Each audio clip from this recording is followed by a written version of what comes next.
इस्लामिया अस्सलामु अलैकुम रहमतुल्लाहि व बरकातुहू।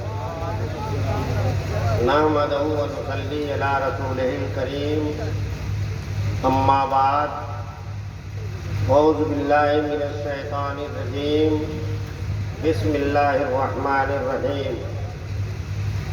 इन्नल्लाह व मलाइकतहू युसल्लूना अलन नबी या अय्युहल्लज़ीना आमनू सल्लू अलैहि व सल्लिमू तस्लीमा। बिरादराने मिल्लत इस्लामिया, सबसे पहले आप लोग आगे के खाली की कुर्सी भर लें। हजरत फरमा रहे हैं आप लोग जगह चले आइए, खाली है, आप लोग आगे पहले उसे पूर्ण कर लें तो पीछे बैठे। पीछे वाले हमेशा पीछे रह जाते हैं, आगे बढ़ने की कोशिश कीजिए। जी, बहुत पीछे नहीं जाना है, आगे आने के लिए हजरत ने हाँ, आगे बढ़ाइए और घबराइएगा मत। बहुत मुख्तसर सी बात हम कहेंगे, क्योंकि गाजीपुर कोई दूर भी नहीं है और दूर भी है, मगर आज जिस हस्ती का हम लोग कॉन्फ्रेंस मना रहे हैं उनका ताल्लुक भी गाजीपुर ही से है। आपके पीर हजरत समी मुंगेरी रहमतुल्लाह अलैह, आपके पीर हाजा फरीदुद्दीन आरवी रहमतुल्लाह अलैह और उनका पीर दादा दीदार अली शाह रहमतुल्लाह अलैह गाजीपुर ही के। अक्सर दादा हुजूर कहा करते थे कि बाबू ये नेमत गाजीपुर से आई है, गाजीपुर वालों को ज्यादा मिली। और 33 खलीफों में करीब करीब 12 खलीफा सिर्फ गाजीपुर के थे, दादा अली रहमा के। तो मेरे भाई, चंद कुछ बातें मैं आपसे अर्ज करूंगा और खास करके नौजवानों से। 2-3 चीजें जिन पर मैं रोशनी डालूंगा, उससे कम अगर इजाजत हो तो 2-3 शेर नात के और 2-4 शेर मनकबत के मैं भी सुनाना चाहता हूँ। आप सुनना चाहेंगे?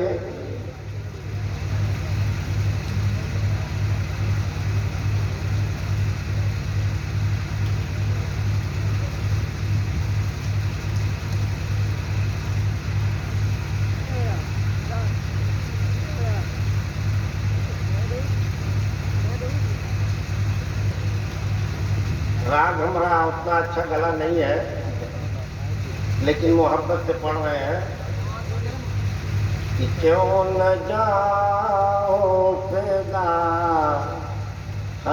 नबी के लिए, क्यों न जाओ फिदा नबी के लिए। अल्लाह जल्ले शानहू ने दुनिया में बहुत सी नेमतें अता की हैं, जिनमें सबसे बड़ी नेमत जो हमको मिली है वो मेरे आकाए दो जहां सरवरे कायनात अहमद मुस्तफ़ा मोहम्मद मुस्तफ़ा सल्लल्लाहु अलैहि वसल्लम है कि हम उनके उम्मती हैं। तो उन्हीं पर ये शेर है कि क्यों न जाओ पैदा नबी के लिए, क्यों न जाओ पैदा नबी के लिए। क्या से क्या कर दिया उम्मती के लिए, क्या से क्या कर दिया उम्मती के लिए। और ये से हमको बहुत पसंद है। हाँ, और खास करके मेरे गांव में ये शेर मेरे ही नाम से ये मंसूब हो गया है कि क्यों न जाओ फिदा हाँ नबी के लिए, क्या से क्या कर दिया उम्मती के लिए। आज भी मेरे सरकार है रूबरू। तसव्वुर कीजिए इस महफिल में सरकार तशरीफ फरमा है। आज भी मेरे सरकार है रूबरू। देखने के लिए वो नजर चाहिए। देखने के लिए वो नजर चाहिए। अंधों को नजर नहीं आती है, वो कहते हैं सरकार नौज़ बिल्लाह यहाँ नहीं, लेकिन आज भी मेरी सरकार है। तो आज भी मेरे सरकार है रूबरू। देखने के लिए वो नजर चाहिए। और खासकर जो लोग मुरीद हैं उनके लिए ये शेर है। पीरो मुर्शिद का दामन सलामत रहे। पीरो मुर्शिद का दामन सलामत रहे। क्या नहीं है मेरी जिंदगी के लिए। क्या नहीं है मेरी। वाह, नारे तकबीर, नारे रिसालत, फैजाने सरकारे सुरकाही। पीरो मुर्शिद का दामन सलामत रहे। क्या नहीं है मेरी जिंदगी के लिए। सिर्फ दिल ही नहीं जान फिदा दोस्तों। सिर्फ दिल ही नहीं जान फिदा दोस्तों। जान दे देंगे हम हर वली के लिए। जान दे देंगे हम हर वली के लिए। क्यों न जाओ फिदा हाँ नबी के लिए। जब से अख्तर रज़ा से ये हम दम मिले। जब से अख्तर रज़ा से ये हम दम मिले। रास्ता मिल गया आगाही के लिए। रास्ता मिल गया आगाही के लिए। क्यों न जाओ पैदा हाँ नबी के लिए।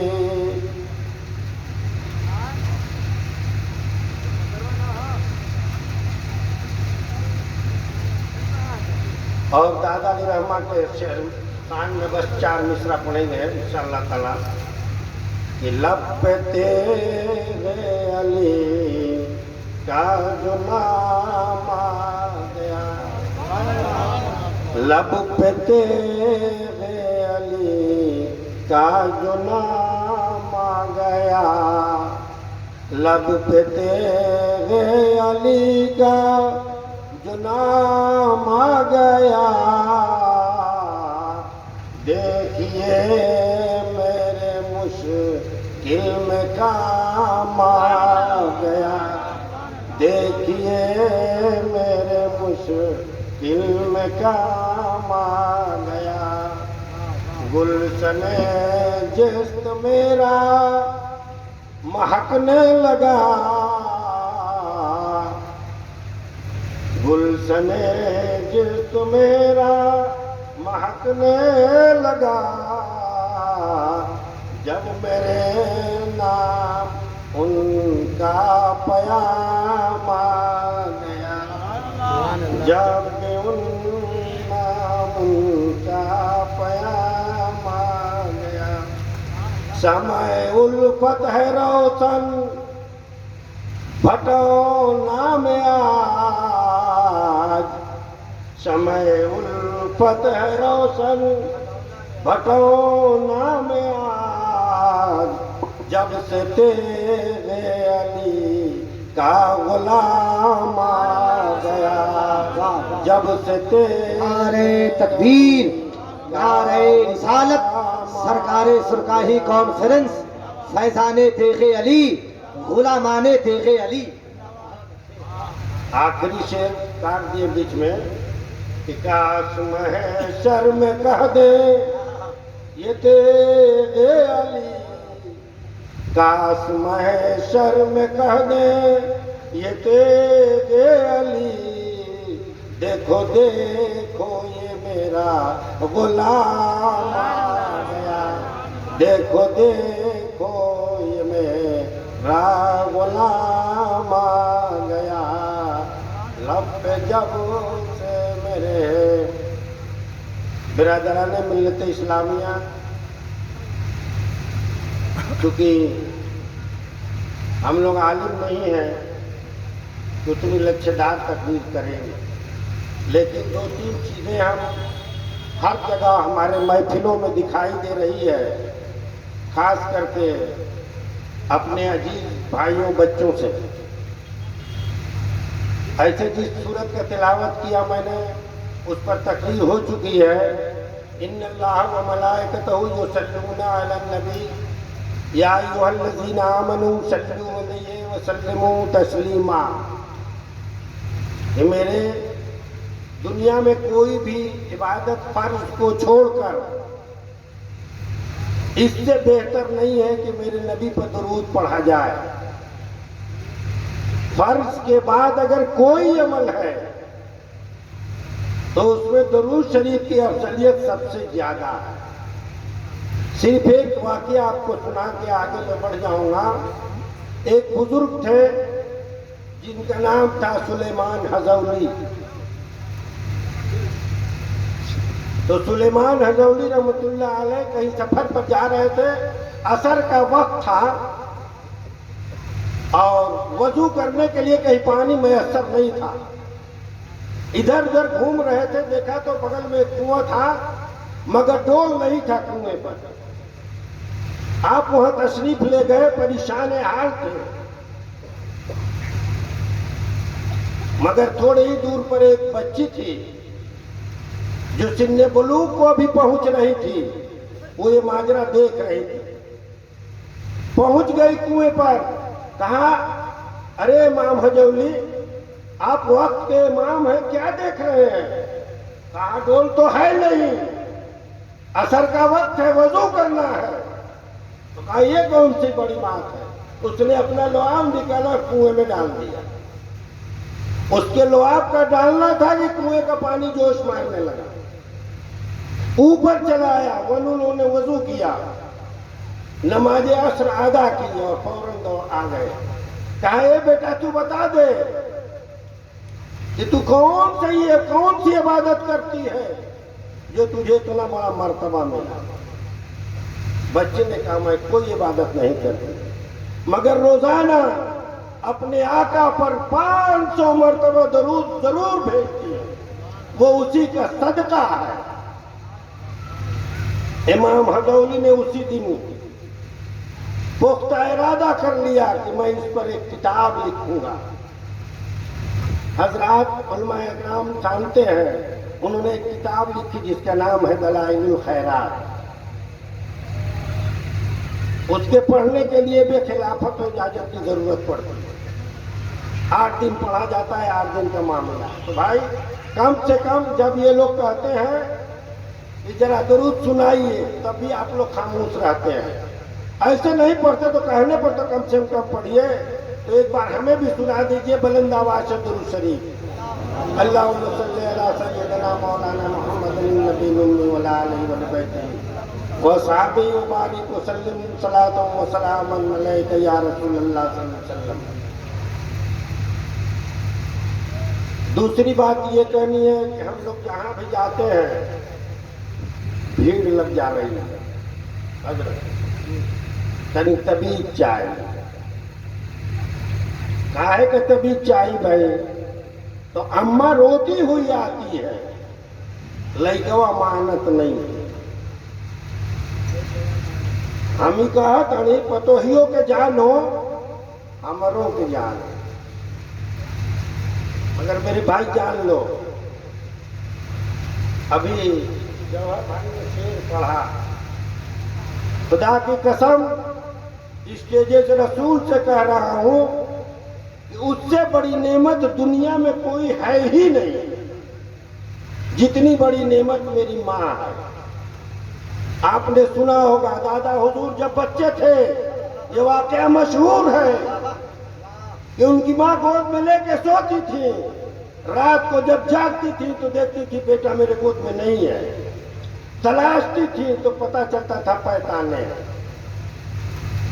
एक दिन जा करके उनके बगल में जो मौलवी साहब थे उन्होंने कहा, कह रहे मौलवी साहब रात को लड़का गोद में लेकर सोते हैं, ना मालूम क्या बात है, कौन ऊपरी बात छपरी बात क्या बात, वो हरदम जो पचड़वा को सड़क जाला।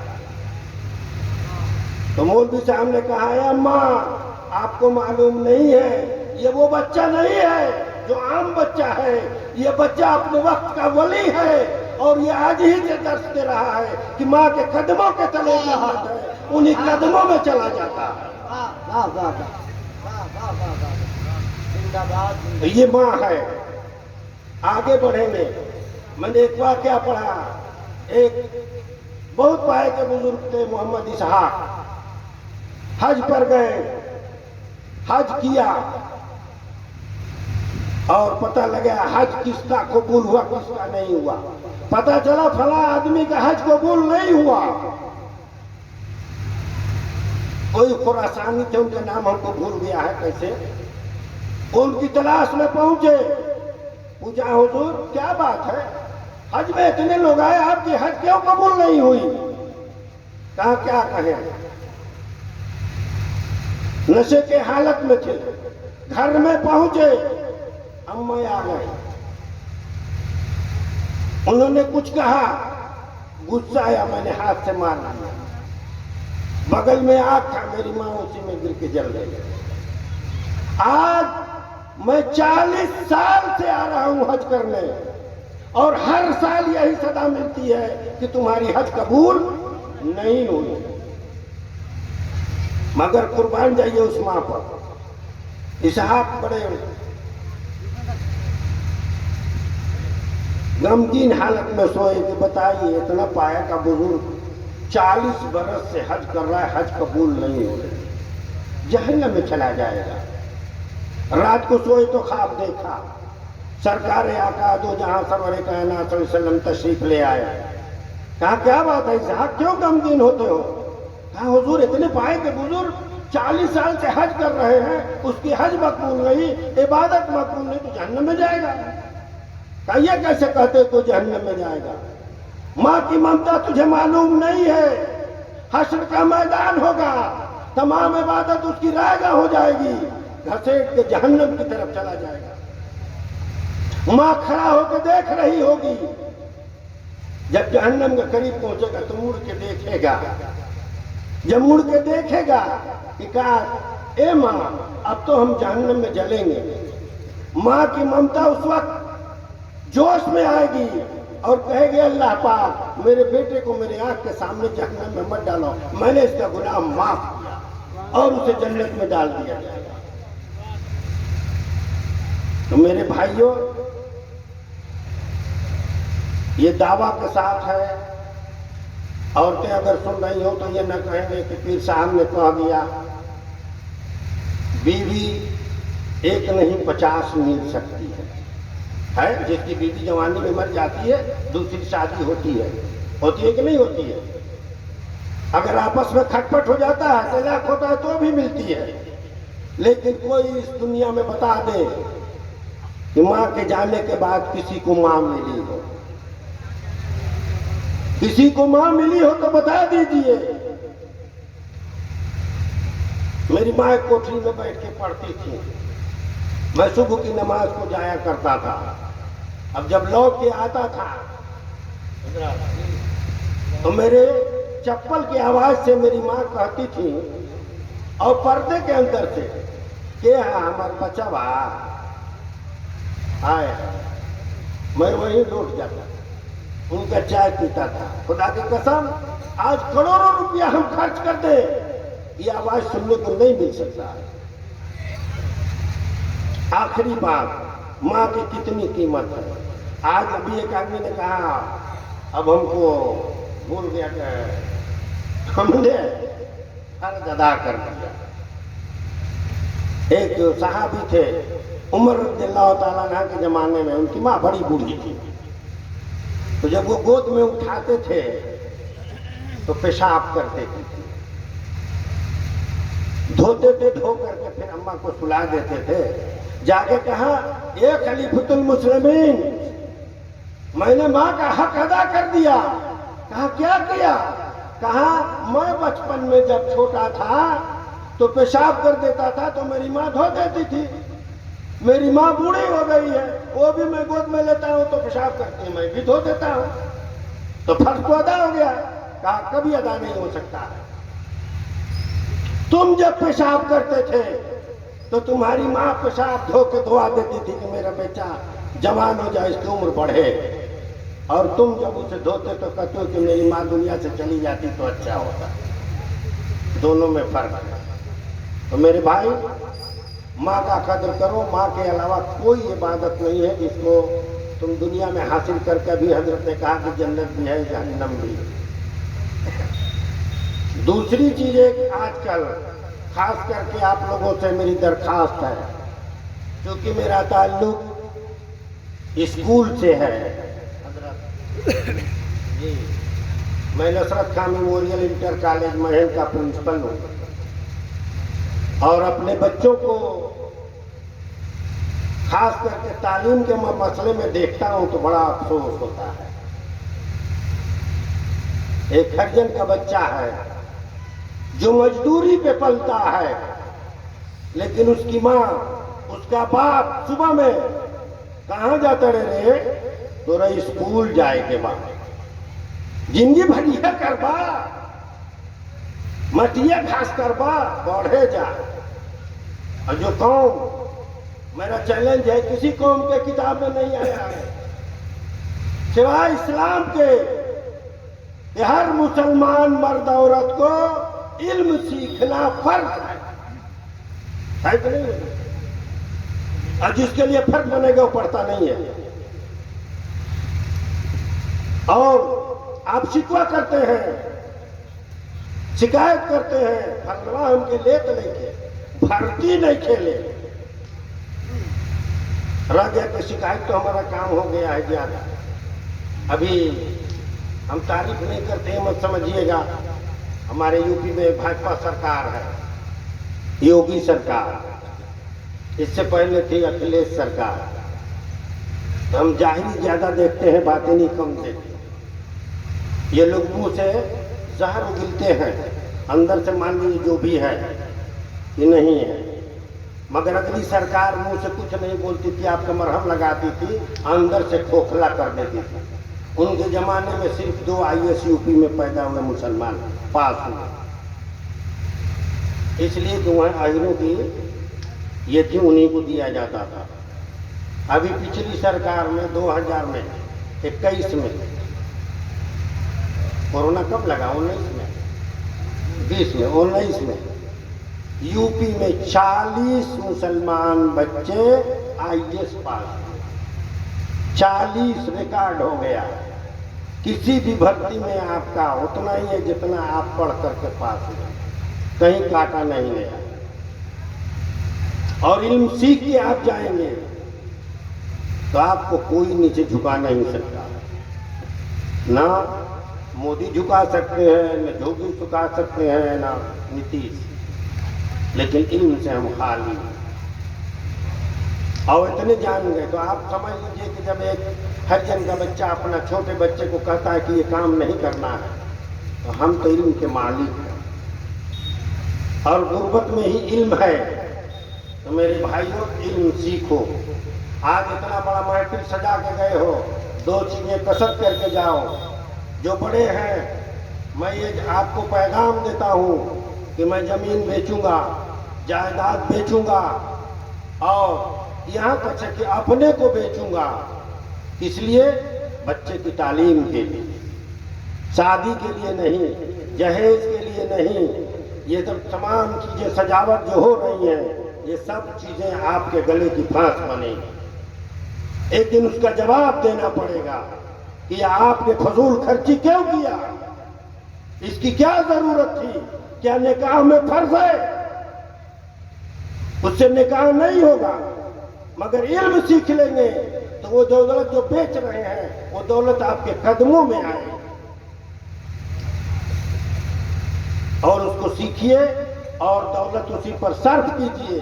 हम लोग काफी जानते हैं, अल्लाह के करम से मैं इकोनॉमिक्स का काफी जानता था, लेकिन शौक पैदा हुई उर्दू देखने वाले बच्चों की तरफ, और खास करके बच्चे लोग कहते हैं कि क्या कहते हैं वो रामपुर, जहाँ मुसलमानों की बस्ती है, फैजाबाद, सुल्तानपुर, है बड़े बड़े शहरों में। मगर कापी आती है, खुदा की कसम कापी हम लोग पढ़ नहीं पाते हैं, 12 पढ़ नहीं पाते हैं, लेकिन बेईमानी करते हैं। कुर्सी पर से बोल रहे हैं, बेईमानी ये करते हैं कि वो लड़का 50-100 में 17 पाने के लायक नहीं है, पाना चाहिए 33। तो लोग पूछते हैं, मैं हेड रहता हूँ, कह रहे सर क्या किया जाए, तो 75 नंबर पा रहा है। हमने कहा आज फेल कर दोगे, तो इंटर तक तो ले लिया है, उर्दू अगवा उर्दू में क्यों को नहीं करेगा। घसेट घसेट के 33 करो ताकि पास हो जाए। तो सोचे कि कमो पढ़ला पर उर्दू पास हो जाला, तो बीए में फिर उर्दू पढ़ो। तो मेरे भाई आप 2 चीज हमारा लेकर के जाइए, और तीसरी चीज नमाज। खाली हमारी तकरीर और नाखानी पर रुपया लुटा देने से काम नहीं चलेगा। मस्जिद तो बना ली सब भर में माँ के हरारत वालों ने, दिल अपना पुराना पापी है, बरसों में नमाजी बन न सका। मस्जिद की खूबसूरती, एक आदमी पटना में हमसे थे, हाजी साहब पूछे क्या है, मैंने कहा मस्जिद की खूबसूरती नमाज ही है। कहा साहब लोग आए थे चंदा मांगने के लिए, कोई नमाज नहीं पढ़ता है। कहा हाजी साहब दे दीजिए। मैंने कहा साहब पहले नमाज ही बनी।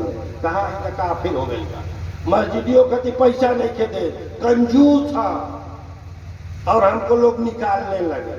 नहीं भाई, मस्जिदों को भरिए। जब मस्जिद में जाएंगे, इसी बिहार का वाकया आपको सुना रहे हैं, बस 1 मिनट लास्ट में के आप ही बढ़ते जा रहे हैं। हमारे एक चचा है, वो दरोगा बने, क्या नाम है, भभुआ में, भभुआ में जब वो दरोगा हुए तो उनको मिला कि फलानी मस्जिद को शहीद करना है। बड़ा चक्कर बढ़िया अल्लाह इसी के लिए दरोगा ही दिया है कि जो बाकी ने मस्जिद शहीद कर दे। गए भाई, मैं चौकीदार उदार ले जाकर के सिपाही फावड़ा कुदार ले गए। जब गए तो सोच रहे थे कि कहीं से कोई नुक्स मिल जाता हम अपना जान बचा लेते। ये लापा के काम हमसे मत करा। गए तो गांव भर रोने लगा, अरे तो मस्जिदिया शहीद होता। कोई आया उधर से कहा कि क्या रो रहे हो, बाग जो तो रहते सिर्फ फालतू घूमे फिरे के तू कहते हैं मस्जिदिया मस्जिद शहीद होता है। पागल हो का, पत्थर की मस्जिद शहीद होती है कि मुसलमान शहीद होता है। अब मस्जिदिये में सो गया, कहा कि दरोगा जी पहले हमको शहीद कीजिएगा तब मस्जिद शहीद होगी। गौवा भर सो गया मस्जिदिया। दरोगा जी ने तुरंत लिखा कि जब तक इस गांव के बच्चे को, मुसलमान बच्चे को शहीद नहीं कर दिया जाएगा तब तक ये मस्जिद शहीद नहीं हो सकती। आज भी वो मस्जिद कायम है। तो मस्जिद में जाइए, मस्जिद को पढ़िएगा, मस्जिद कोई शहीद नहीं कर सकता है। मस्जिदें वीरान है। हमारे गाजीपुर में मदरसे के बच्चे 7 दिन इस मस्जिद में 7 दिन उस मस्जिद में पढ़ते हैं, 4 ठंड नमाजी होते फिर चले जाते हैं। हजारों मस्जिद, 50 मस्जिद से वीरान पड़ी है। तो कल इंशाअल्लाह ताला सुबह में तो आप लोग हम जानते हैं कि सो जाएंगे। जोहर में मैं यहीं रहूँगा। जोहर की जमात में हम चाहेंगे कि भटौना की मस्जिद बिना जुमा के कल मंगल के दिन जुमा को जोहर में भरी रहे। देखते हैं कितने लोग हमको मानते हैं और अगले साल बुलाते हैं। कल सबको इंशाअल्लाह तबारक व तआला, ये नहीं कि बच्चे ही, बूढ़े लोग अब किसका इंतजार करते हैं, हम अब किसका इंतजार करते हैं, बूढ़ा जवान होंगे। अब तो ये पक गए हैं, जिस दिन पत्ती गिर जाए, 60 65 बरस उम्र हो गया। तो आप भी चलिए, और अगर एक आदमी भी है तो आदमी नमाजी हो जाएगा, खुदा की कसम उसी के फजल से हम भी बख्श दिए जाएंगे। इसी के साथ वाखिर दावाना अल्हम्दुलिल्लाहि रब्बिल आलमीन। अस्सलामु अलैकुम रहमतुल्लाहि व बरकातहू।